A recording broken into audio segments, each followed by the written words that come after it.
ce lieu que mon cœur chérit et l'espoir de mon âme, l'emblème de mon salut, cette croix à Golgotha. Comment pourrais-je expliquer ce grand amour pour moi, que Jésus fut crucifié pour me donner la vie.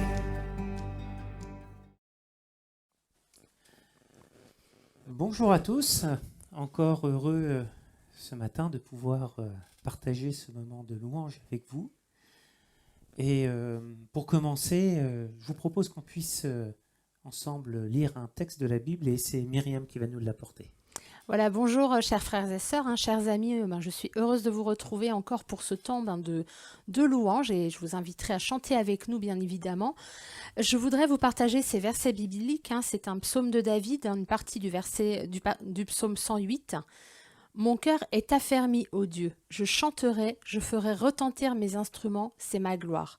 Réveillez-vous mon luth et ma harpe, je réveillerai l'aurore, je te louerai parmi les peuples éternels, je te chanterai parmi les nations, car ta bonté s'élève au-dessus des cieux et ta fidélité jusqu'aux nues. Heureux, heureux est le peuple dont l'Éternel est le Dieu. Heureux, heureux est le peuple dont l'Éternel est le Dieu. Le matin cherchez sa face, jusqu'au soir le son retour. Confiez-vous dans sa grâce, il est le Dieu d'amour. Heureux, heureux est le peuple dont l'Éternel est le Dieu. Heureux, heureux est le peuple dont l'Éternel est le Dieu. Le matin cherchez sa face, jusqu'au soir de son retour. Confiez-vous dans sa grâce, il est le Dieu d'amour. Il est le Dieu de mon salut, il est le Dieu de ma délivrance. Un Dieu d'amour, un Dieu d'espérance. Alléluia, alléluia. Il est le Dieu de mon salut, il est le Dieu de ma délivrance. Un Dieu d'amour, un Dieu d'espérance. Alléluia, alléluia. Jour de joie, jour de victoire, il étend sa main d'en haut, me retire des grandes eaux. Il me saisit et me délivre. L'Éternel est mon appui devant tous mes ennemis. Dieu se lève avec éclat et il marche devant moi. Jour de joie, jour de joie, jour de victoire. Il étend sa main d'en haut, me retire des grandes eaux. Il me saisit et me délivre. L'Éternel est mon appui devant tous mes ennemis. Dieu se lève avec éclat et il marche devant moi. Dieu se lève, Dieu se lève avec éclat et il marche devant moi. Quel jour de joie, jour de victoire quand il nous a saisis. Notre Dieu est un Dieu d'amour et son amour dure à jamais. Alors ensemble, chantons, chantons, offrons-lui d'un cœur reconnaissant toute notre louange.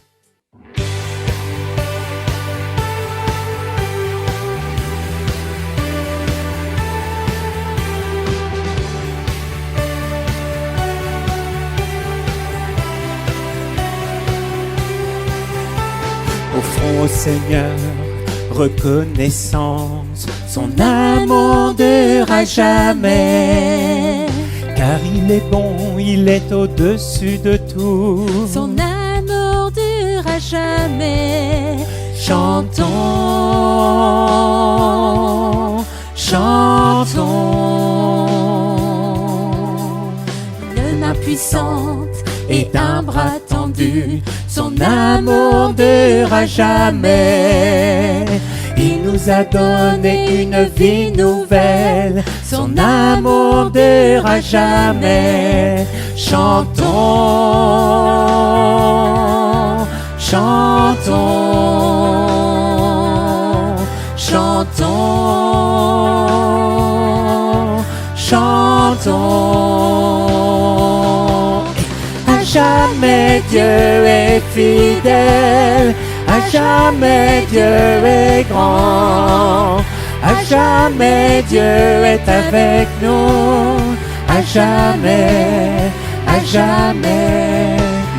Du lever du soleil jusqu'à son couchant, son amour durera jamais.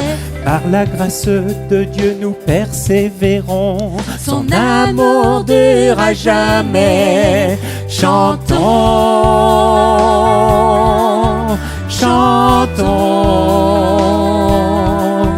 chantons, chantons.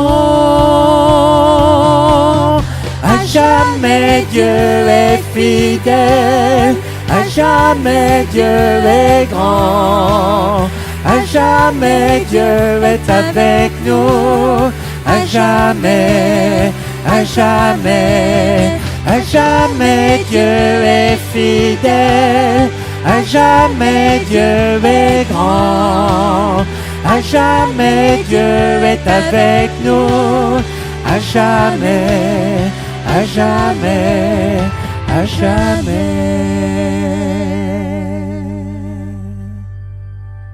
Voilà, que le Seigneur vous bénisse. Jamais il est fidèle, on peut compter sur lui chaque instant de nos vies, dans les bons moments comme dans les mauvais moments.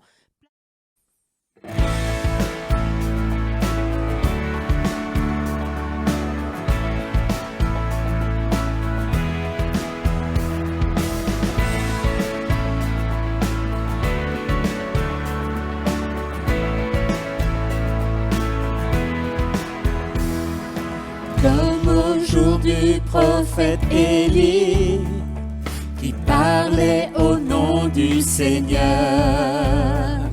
et comme au jour de ton serviteur Moïse, qui rétablissait la justice. Et malgré ces jours de grande épreuve, de famine, de guerre, de ténèbres, nous sommes une voix dans le désert, criant, préparez la voie du Seigneur. Voici, il vient, au son de la trompette, chevauchant les nuées, brillant comme le soleil. Élève ta voix, c'est l'année du jubilé, et du mont Sion vient le salut.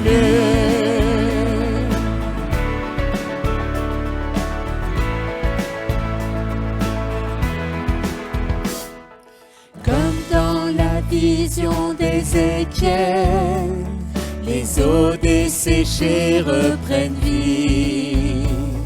Et comme au jour de ton serviteur David, relevant l'autel de louange. Voici le temps de la récolte, les champs sont blancs pour les moissons.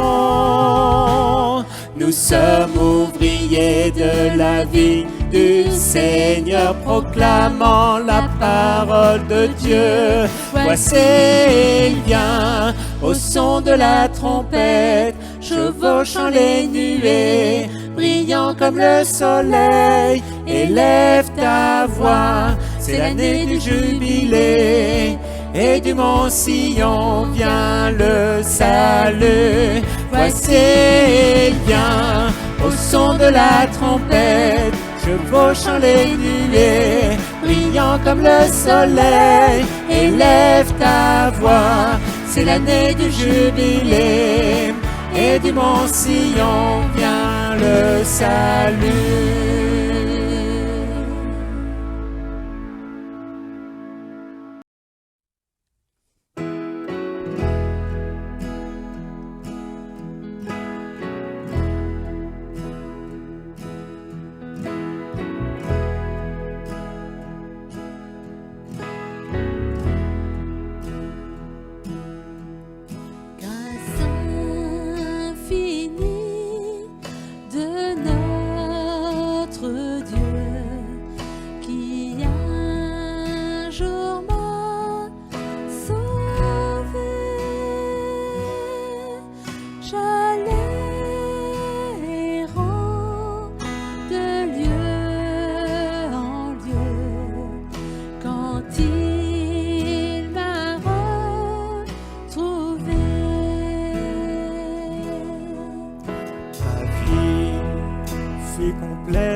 Complètement changé.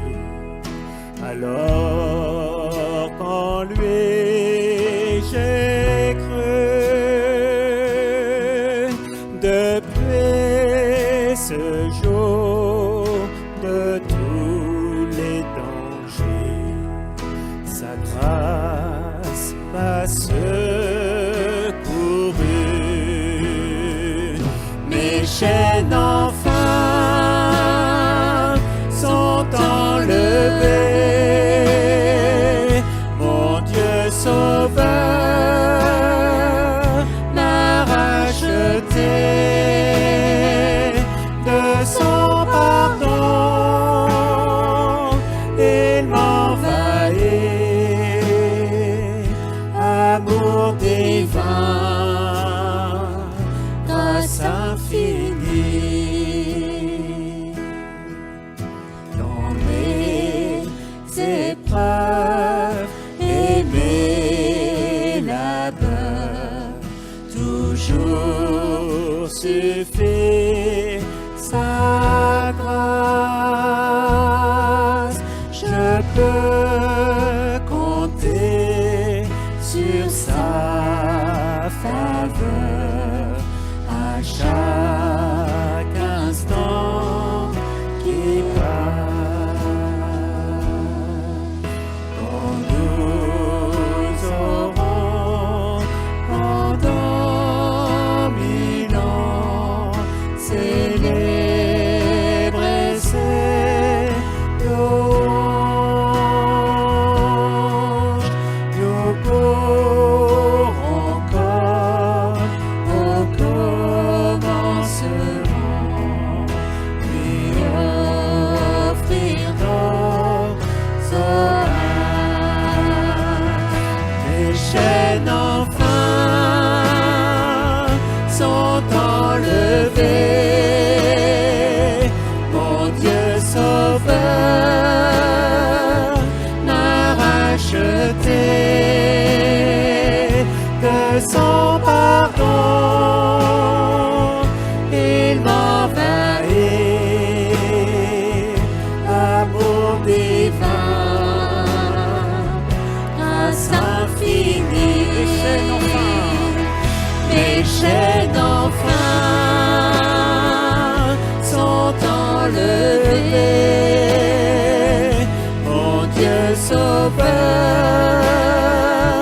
m'a racheté de son pardon. Il m'envahit,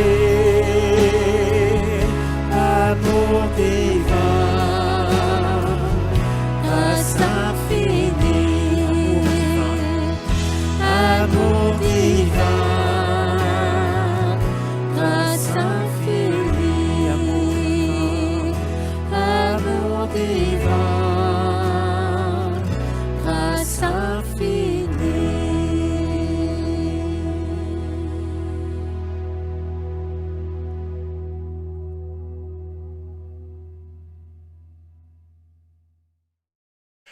Bonjour et bienvenue à chacune et à chacun.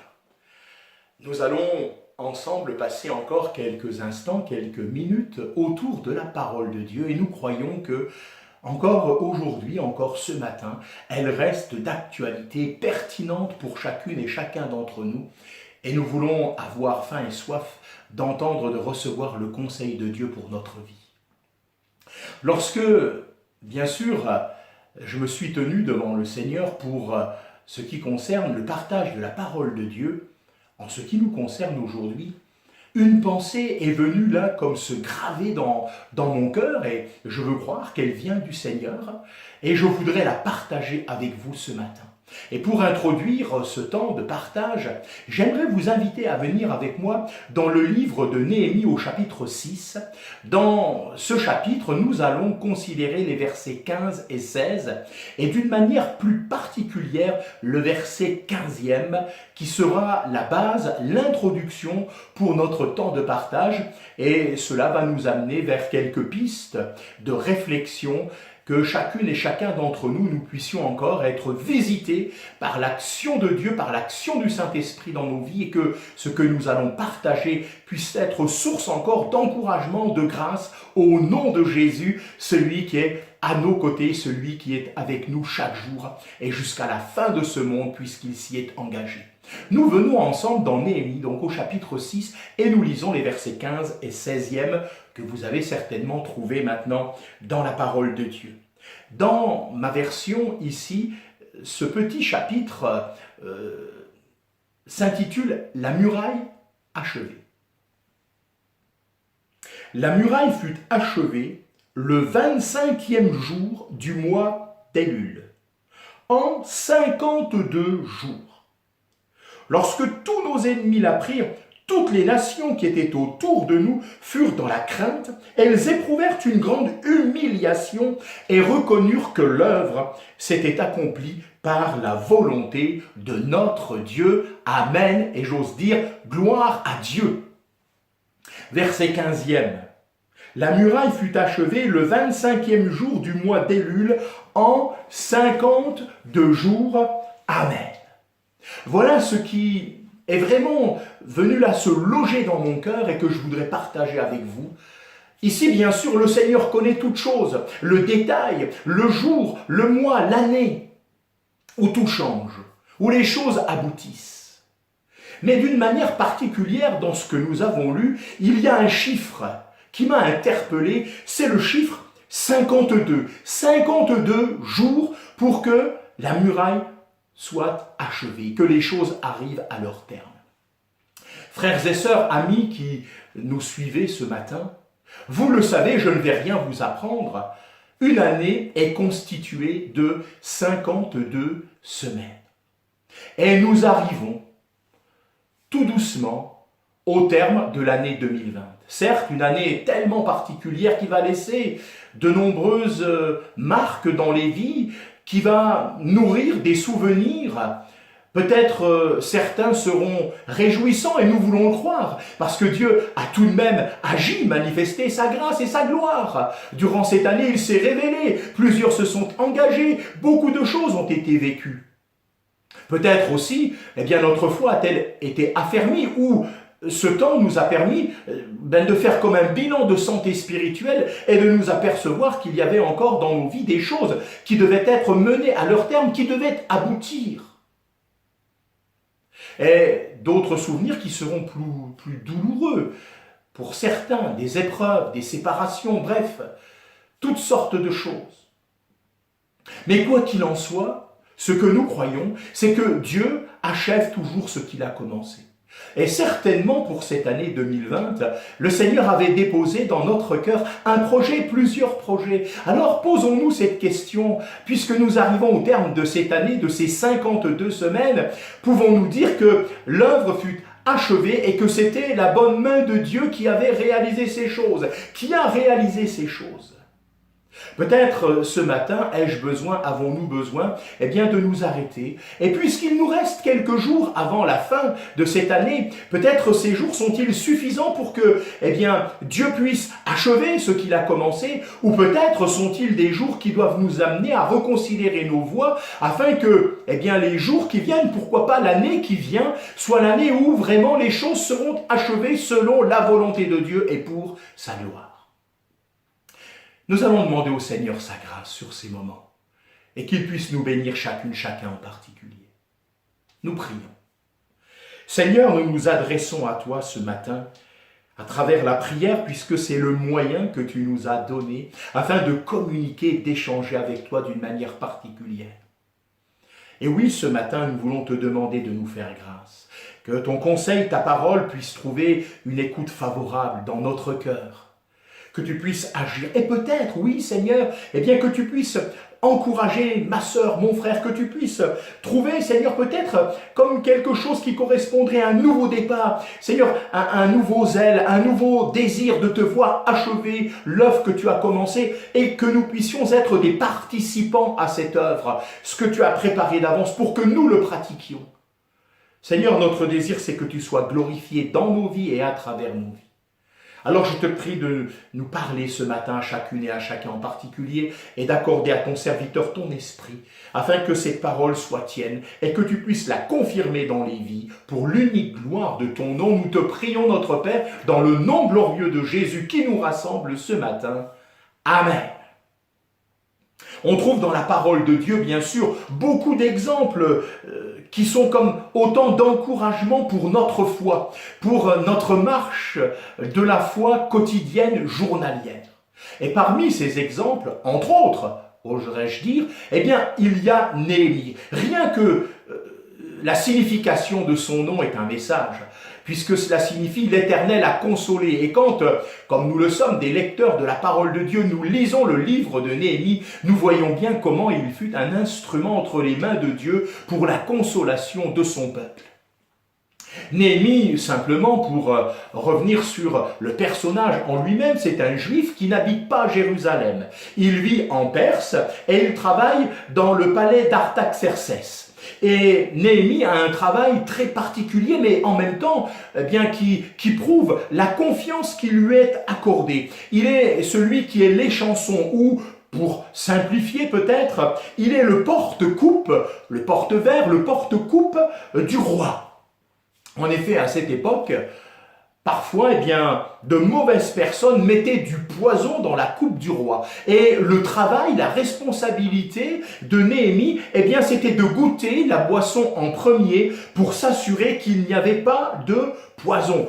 Je me permets quand même là de dire déjà quelle confiance, eh bien, on lui accorde, puisque, en quelque sorte, la vie du roi pouvait être entre ses mains.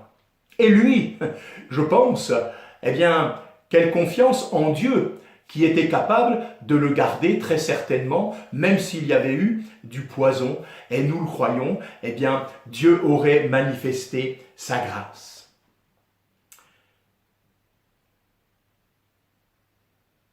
Ce qui caractérise particulièrement Néhémie, c'est cette recherche constante qui est logé au fond de son cœur concernant le secours de Dieu et l'intercession. À 11 reprises dans le livre de Néhémie, nous le trouvons en train de prier et de chercher la face de Dieu. Il s'attend à la réponse, à l'intervention de Dieu. Alors, qu'en est-il de la situation ? L'un de ses frères, Hanani, va lui apporter des détails affligeants concernant la situation de ceux qui sont revenus et qui maintenant à Jérusalem, quelques années après leur retour, eh bien, sont dans une grande misère, dans une opprobre, dans une honte. Et il va lui dire particulièrement aussi, ou lui donner ce détail qui n'en est pas un, c'est que la muraille de Jérusalem est en ruine et ses portes sont brûlées par le feu. Voilà le constat qui est maintenant là communiqué à Néhémie quant à la situation des rescapés qui sont maintenant à Jérusalem et de la ville de Jérusalem. Dans le cœur de Néhémie, eh bien, il y a une association qui va se faire quant à la situation de ce peuple et surtout quant à la raison d'être de cette situation. Et il va, se tenant devant Dieu, confesser devant Dieu les péchés qui sont à l'origine de tant de misère. Et nous le voyons en train de pleurer et finalement de supplier l'Éternel. Et il va faire quelque chose d'assez extraordinaire.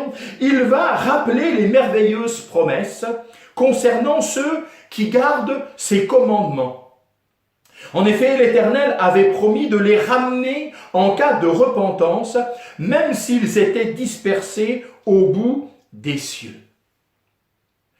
Il va ouvrir son cœur et, quelque part, rappeler à Dieu son engagement envers son peuple.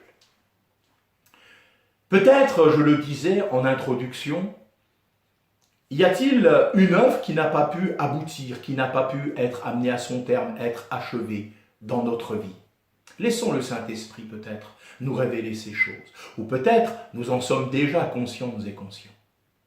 Je crois que la première chose à faire, lorsque nous voulons véritablement que le Seigneur puisse achever l'œuvre qu'il veut accomplir dans nos vies, c'est d'être vrai devant Dieu. Être vrai.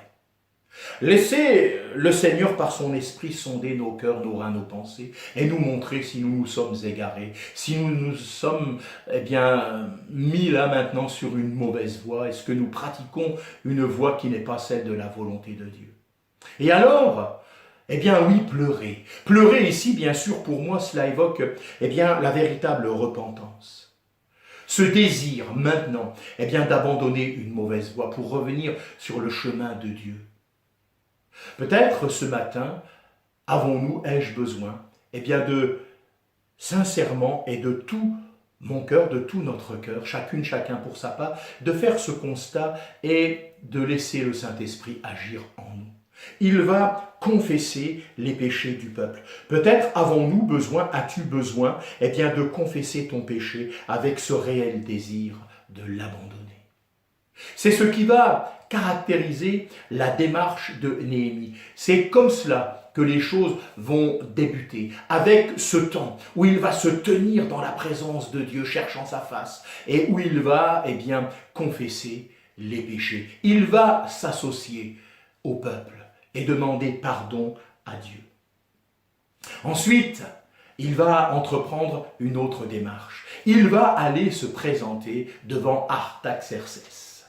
Et il va maintenant se présenter devant lui alors qu'il est en train d'effectuer son travail, j'oserais dire journalier, quotidien, mais avec une mine triste, ce que Artaxerxès n'avait jamais vu. Alors cela va susciter une interrogation, une question qui va naître dans le cœur de ce roi, et il va lui demander la raison, la cause de sa tristesse. Voyez ce que je veux dire, c'est que non seulement il va pleurer, mais il y a comme une harmonie entre ce qu'il est, ce qu'il vit et sa manière d'être. C'est vrai, c'est du concret. Et dans cette situation-là, Néhémie, et c'est tellement instructif pour chacune et chacun d'entre nous, va se tenir devant Dieu, le temps d'un instant. Il ne va pas se tenir devant Dieu dans une prière qui va durer, non. Il va simplement chercher la face de Dieu afin d'avoir la bonne réponse, celle qui est appropriée, celle qu'il va adresser à Artaxerxès en réponse à sa question. Et j'oserais nous dire ce matin, peut-être avons-nous besoin aussi de nous tenir dans la présence de Dieu. Et peut-être, face à telle ou telle circonstance, toujours considérer qu'il est précieux, qu'il est important pour nous, de nous tenir dans la présence de Dieu et de chercher sa face avant de vouloir dire, entreprendre ou tout simplement engager quelque œuvre. Nous avons tellement besoin de recevoir le conseil de Dieu. C'est ce qui va se passer ici. Néhémie va recevoir de la part de Dieu la bonne réponse, celle qu'il va adresser. Et nous le savons dans le texte, et dans la suite, bien sûr, du texte, il va y avoir une manifestation toute particulière de la grâce de Dieu en faveur de Néhémie, la parole de Dieu nous dit que le cœur du roi, dans la main de Dieu, est comme un ruisseau d'eau, et il l'incline à ce qui lui plaît. Et c'est ce qui va se passer. Le roi va être favorable, et il va permettre à Néhémie de retourner à Jérusalem, et même il va lui faciliter le voyage, et il va même vouloir pourvoir à tout ce qui va permettre à cette œuvre de restauration d'être réalisée. Le travail de reconstruction va pouvoir débuter. Mais vous le savez comme moi, et peut-être est-ce ce que tu as vécu durant cette année, peut-être as-tu connu de l'adversité, de l'opposition. Vous le savez, je le disais, quand un travail veut être entamé, lorsque nous prenons de bonnes dispositions, lorsque nous voulons reconstruire, l'opposition automatiquement va se dresser devant nous. Au début, il ne s'agit que de moquerie. On se moque. Peut-être, frères et sœurs, amis, peut-être s'est-on moqué de toi. Peut-être dans ton désir de vouloir marcher dans la volonté de Dieu, peut-être as-tu subi des moqueries, peut-être on a tourné à la dérision ce que tu as voulu entreprendre ou ce que tu as partagé dans ce qui était sur ton cœur et qui vient de Dieu.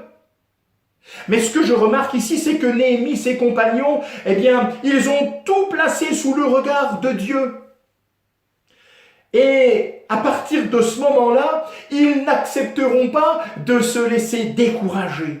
Mais au contraire, ils vont considérer que Dieu règne, il est revêtu de majesté. Le trône de Dieu est établi dans les cieux dès les origines.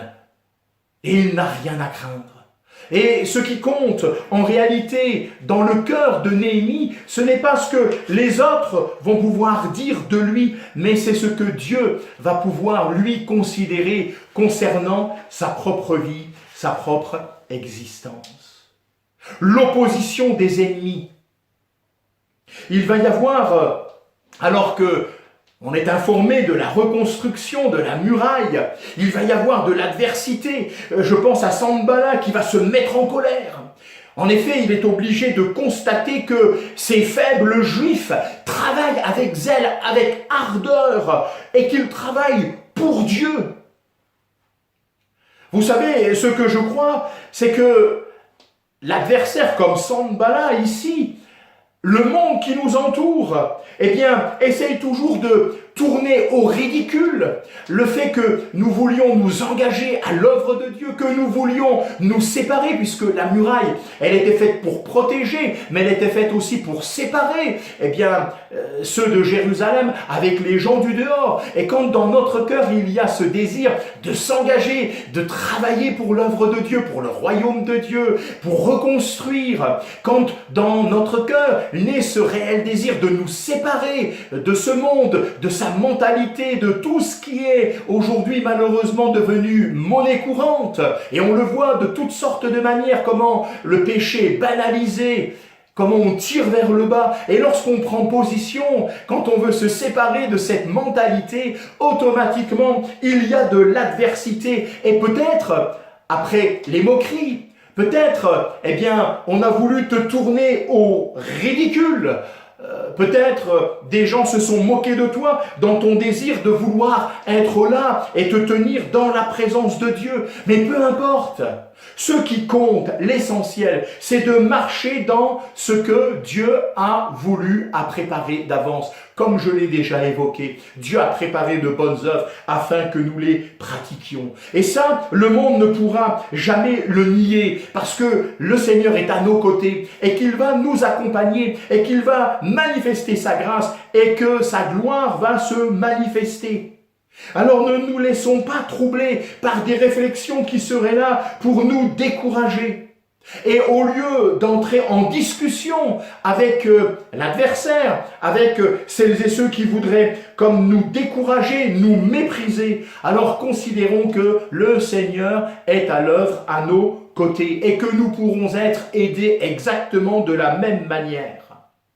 Il est dit dans le texte de Néhémie, toute la muraille fut reliée jusqu'à la moitié.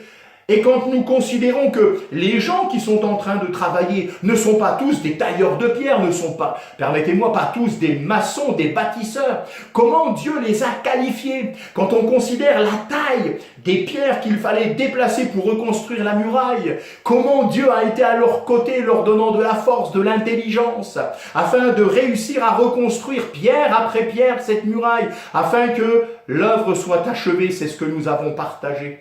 Frères et sœurs, amis, je voudrais te dire ce matin de la part de Dieu, quand bien même on se moque de toi, peut-être on voudrait te ridiculiser à cause de ce désir dans ton cœur de vivre une vie de consécration, eh bien, ne te laisse pas arrêter, n'entre pas dans les discussions, mais considère que la bonne main de Dieu est avec toi, comme Néhémie a pu le dire à plusieurs reprises, et que c'est lui qui va te donner les qualifications nécessaires, qui va te donner la force, le courage, l'autorité nécessaire, et tout ce qui va contribuer à l'achèvement, à l'aboutissement de ce que Dieu a commencé de faire. J'ai envie de nous le dire, de te le dire ce matin, ne te laisse pas arrêter, oui, que ces quelques jours avant la fin de cette année, soit des jours où tu vas te relever, où tu vas redresser la tête et où tu vas te remettre à l'œuvre afin que l'œuvre, elle, soit achevée au temps marqué par Dieu. Parce qu'il connaît le temps. Tout est entre ses mains. Que son nom soit béni. Je remarque encore quelque chose d'extraordinaire. Non seulement, Néhémie ne va pas s'arrêter, il ne va pas entrer en discussion, mais quand bien même, animé par une véritable haine, d'ailleurs, remarquez-le, nous le voyons souvent dans la parole de Dieu, très souvent, ce qui va unir des hommes, alors qu'ils n'ont pas de choses en commun d'une manière particulière, c'est la haine qu'ils peuvent avoir, et particulièrement contre Dieu ou contre le peuple de Dieu, contre celles et ceux qui veulent s'engager à le servir et à le suivre d'une manière fidèle. Eh bien, considérons la réaction, l'attitude de Néhémie. Il nous est dit, nous priâmes notre Dieu et nous établîmes une garde contre eux. La prière, mais également la vigilance, l'armure complète. Est-ce que ce matin, nous n'aurions pas besoin, tu n'aurais pas besoin, de te saisir, comme nous y invite Éphésiens 6, versets 10 à 18, est-ce que tu n'aurais pas besoin, de véritablement saisir l'armure complète de Dieu? Parce que c'est là que se trouvent toutes nos ressources. Des bruits de guerre, voilà ce qui était ici et qui venait pour essayer de décourager le peuple de Dieu et bien sûr Néhémie qui en était le dirigeant. On voulait faire comprendre que l'ennemi était avec tellement de haine qu'il allait venir pour livrer la guerre et bien sûr que la guerre serait perdue.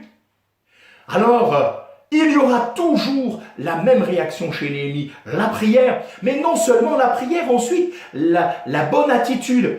Il nous faut prier, mais il nous faut aussi combattre. Et pour combattre, nous ne combattons pas contre la chair et le sang, mais les puissances ténébreuses. Et nous savons que nous avons besoin pour un combat spirituel, d'une armure spirituelle, et que tout est à notre disposition. Peut-être, ce matin, pour que l'œuvre soit achevée, faut-il que tu te revêtes de nouveau de ton armure de soldat et que tu reprennes les armes et que tu mènes le combat, que tu ne te laisses pas intimider, décourager, pensant que ça ne sert à rien, la défaite est au bout. Non, nous voulons confesser la victoire dans le nom de celui qui a tout accompli à la croix en notre faveur. Toutes les promesses de Dieu sont oui et amen, au nom du Seigneur Jésus. À ce moment précis, on va rappeler à Néhémie ce que lui, bien sûr, savait et qu'il, finalement, ne savait que trop. Il y a beaucoup de décombres. Nous ne pouvons pas bâtir la muraille. Vous savez, je crois que parfois, nous sommes obligés, eh bien oui, c'est vrai, de considérer les choses telles qu'elles sont. Peut-être y a-t-il beaucoup de décombres. Mais est-ce que ce matin, par la grâce de Dieu et par l'assistance du Saint-Esprit, il n'est pas temps d'évacuer les décombres? Est-ce que ce matin, le Seigneur n'est-il pas en train de nous dire, de me dire, maintenant, eh bien, avant de reconstruire, évacue les décombres et l'œuvre va reprendre parce que c'est lui qui tient tout dans ses mains. Laissons véritablement l'action du Saint-Esprit œuvrer en nous. Et s'il y a des choses à évacuer, des immondices, des décombres, eh bien faisons-le. Par la grâce de Dieu, les choses sont possibles. Remarquez avec moi que l'ennemi cherche toujours à nous accabler. Et c'est vrai qu'il le fait de manière répétitive. Peut-être au début de l'année as-tu reçu quelque chose de la part de Dieu. Tu t'es mis là debout, prêt à aller, à construire, à relever, à restaurer avec l'assistance de Dieu, voulant faire ta part et comptant sur la grâce de Dieu pour t'accompagner dans cette œuvre qui est venue de lui. Et peut-être t'es-tu découragé à cause des moqueries, à cause du ridicule qu'on a voulu mettre sur toi comme un manteau. Peut-être à cause des menaces de guerre qu'on a voulu t'adresser en te disant mais de toute façon ça ne sert à rien, tu vas perdre, tu vas échouer, tu n'y arriveras pas. Autant de paroles qui sont venues. Peut-être il n'y a pas eu la prière, il n'y a pas eu la vigilance, le combat, les armes spirituelles dont tu te serais servi pour livrer bataille et remporter la victoire. Peut-être toutes ces choses sont vraies. L'adversaire est revenu à maintes et maintes reprises. Tu t'es relevé, de nouveau tu t'es arrêté. Mais j'ai envie de te dire ce matin, tu vas y arriver. Tu vas te lever une bonne fois pour toutes et tu vas livrer la bataille au nom du Seigneur Jésus et tu vas en sortir vainqueur.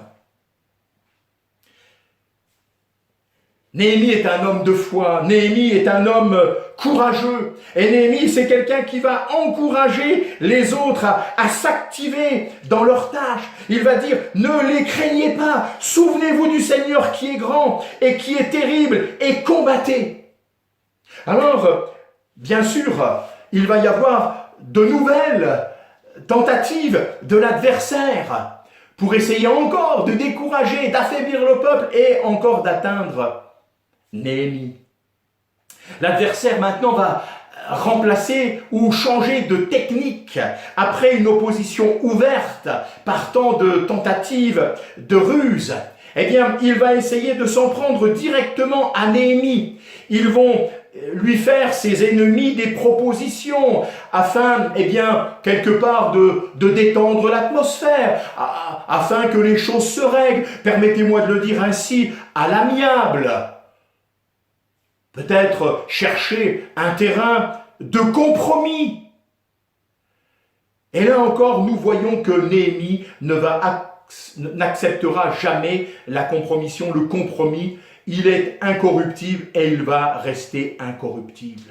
Ce que veulent, et Néhémie va le réaliser, c'est véritablement l'atteindre, lui faire du mal, et sachant que s'ils lui font du mal et s'ils arrivent à le discréditer dans sa droiture, son intégrité auprès du peuple, tout le peuple sera atteint, découragé.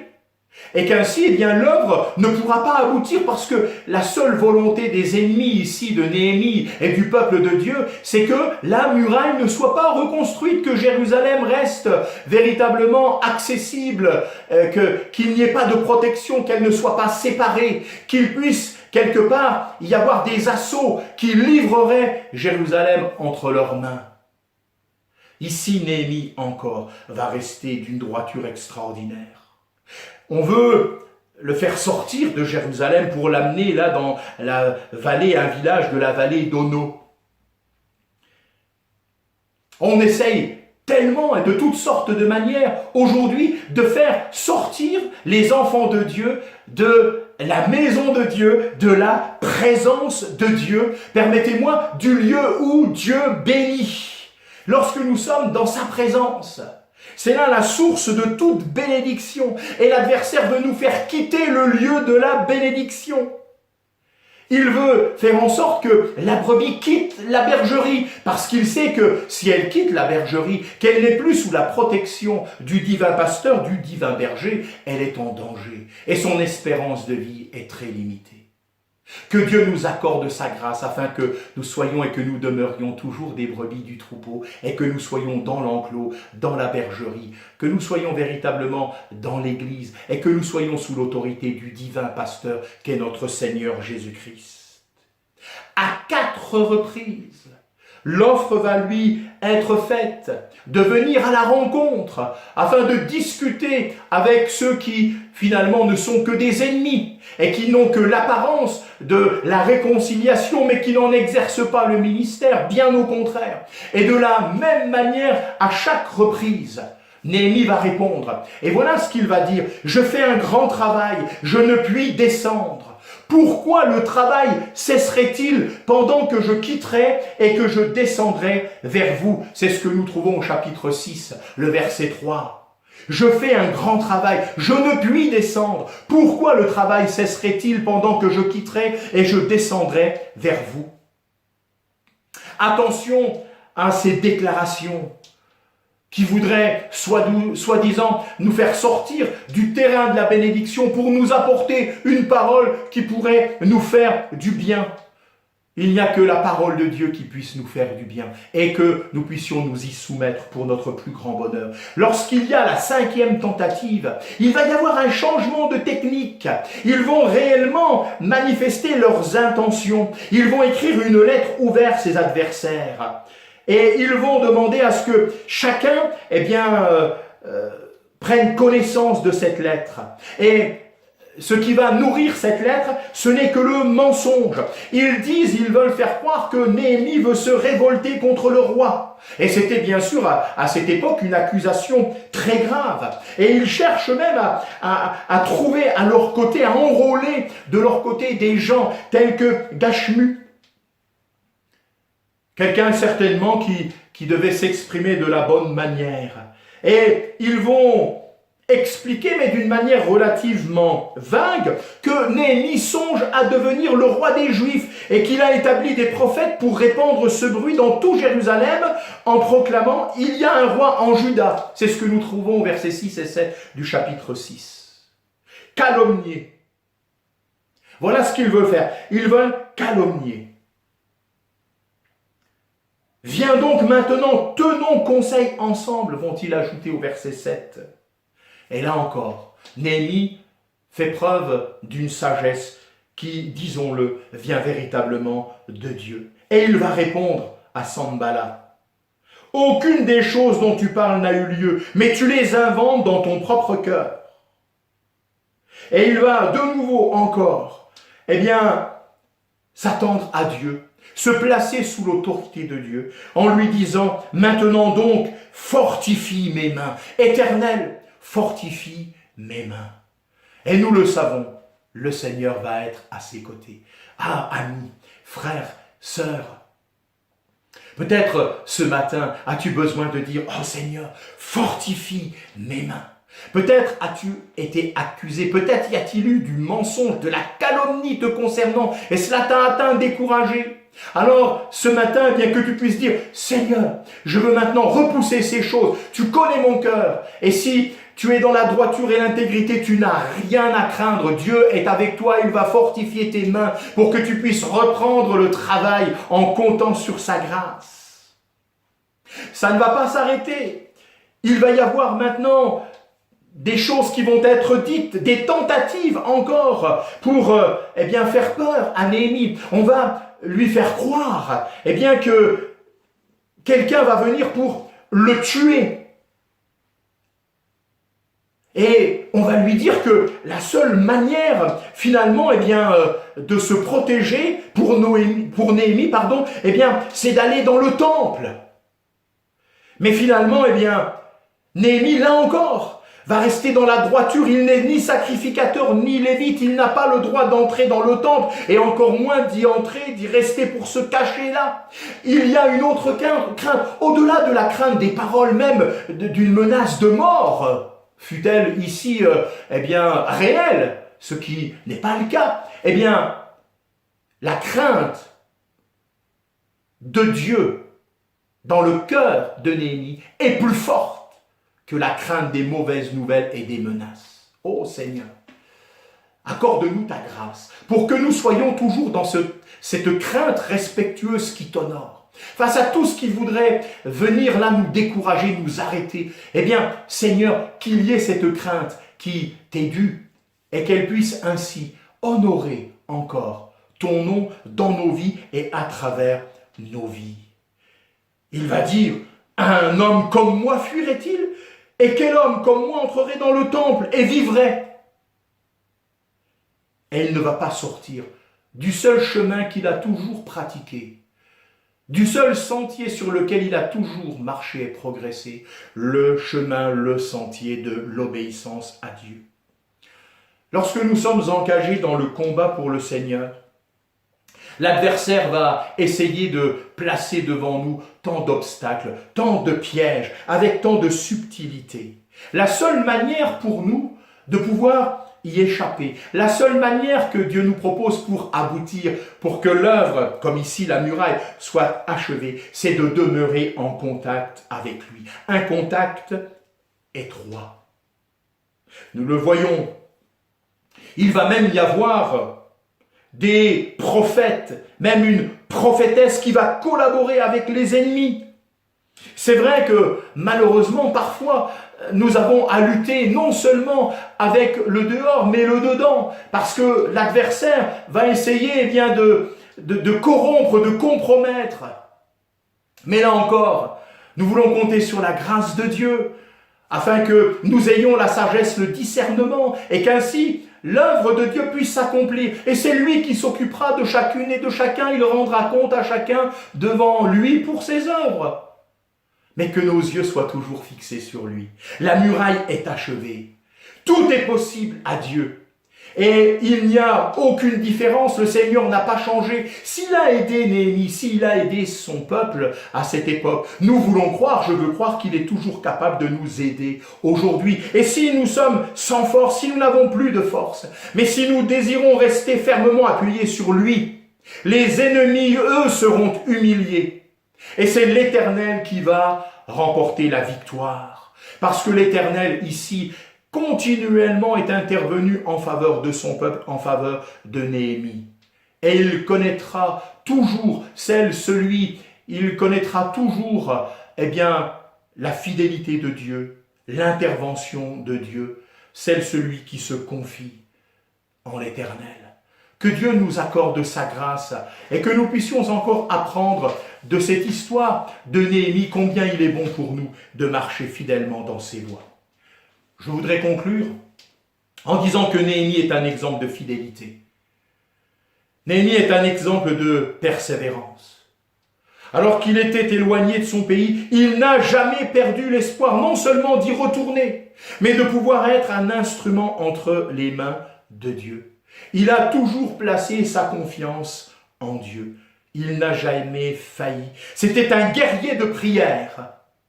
C'était quelqu'un qui aimait remettre tout entre les mains de Dieu et qui savait intercéder pour lui et pour le peuple de Dieu. Et il a été récompensé. Dieu a honoré sa patience et sa persévérance. Néhémie avait véritablement à cœur l'œuvre de Dieu. Et dans son cœur était là, placé, logé, une foi en un Dieu vivant, en un Dieu capable d'agir, d'intervenir. Et Dieu a honoré une telle démarche. Frères et sœurs, amis, en 52 jours, la muraille a été restaurée, reconstruite.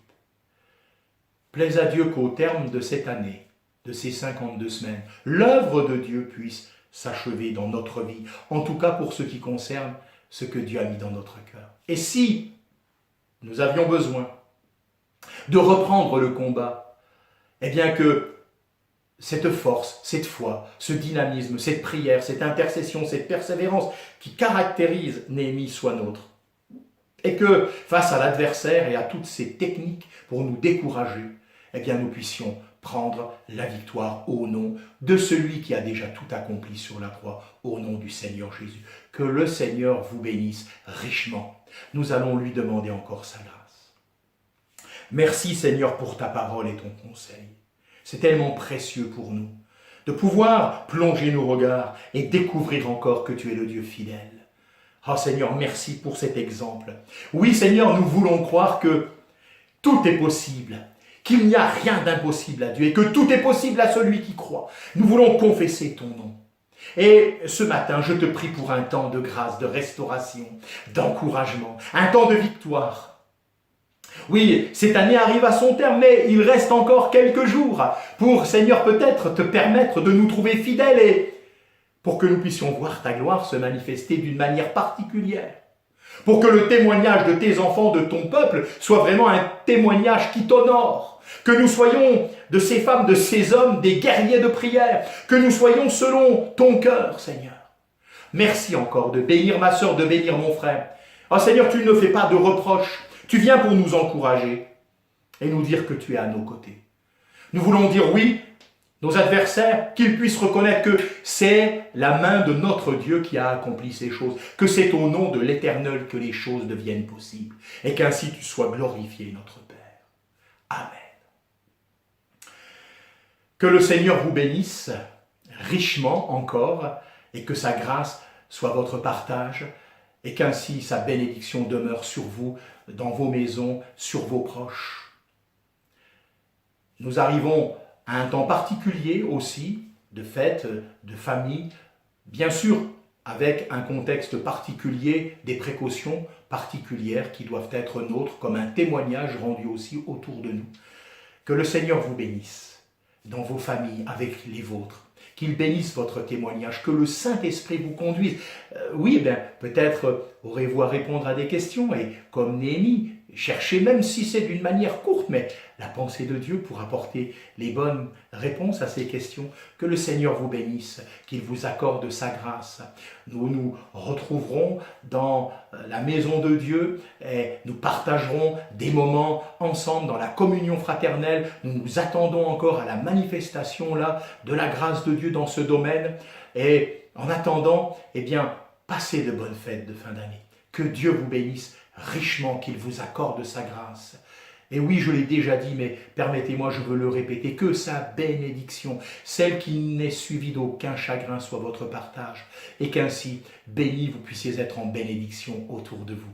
Nous pensons bien à vous dans la prière, nous persévérons, nous luttons ensemble dans la prière, mais nous savons que la victoire est déjà remportée au nom du Seigneur Jésus. À lui soit toute la gloire. Amen.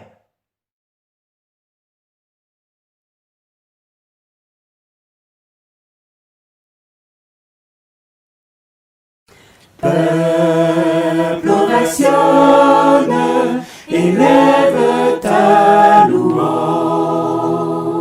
Nous venons célébrer un Dieu vivant, un Dieu présent. Nous venons célébrer un Dieu qui veille, qui est fidèle. Si tu veux le louer, il suffit de lâcher les pensées qui te hantent. Si tu veux le louer, il suffit d'espérer entrer en sa présence. Oh, loin des hommes, est enrôlé dans ses rythmes et ce chant. Le peuple entonne s'accorde au roi des anges. Frappe et entonne la mélodie que dénote ce chant.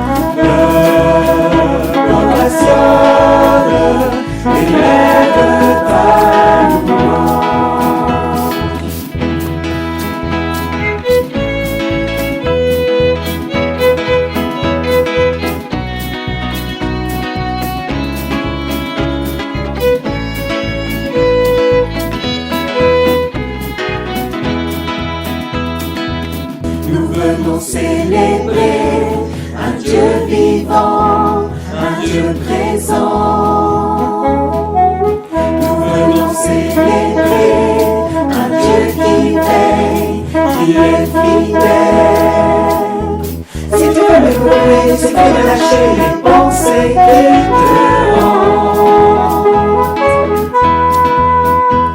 Si tu veux le trouver, il suffit d'espérer entrer en sa présence.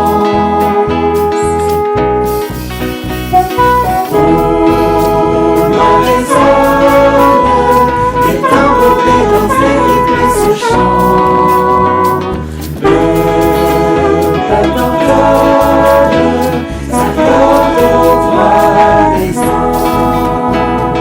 Frappe et entonne la mélodie que t'évoque ce chant. Peuple ovationne, élève ta louange.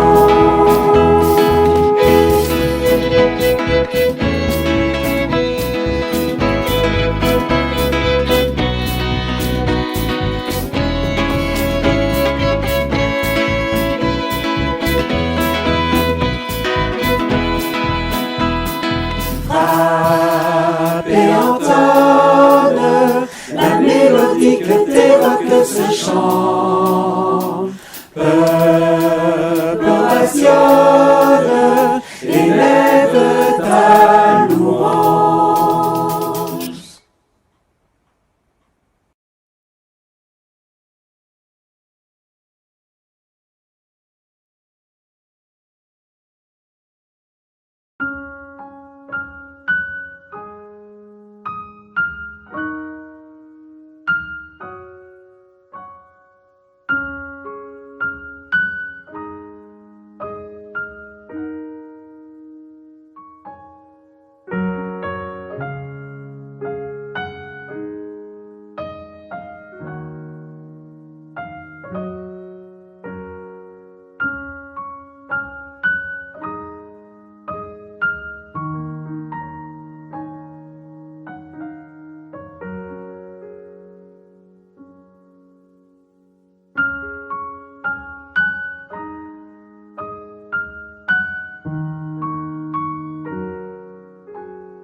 La croix seule me suffit, rien d'autre je désire.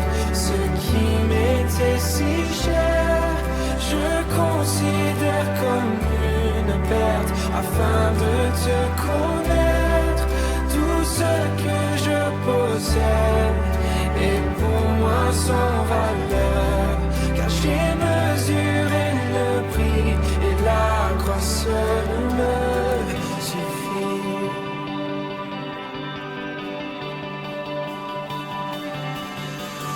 Ma confiance n'est pas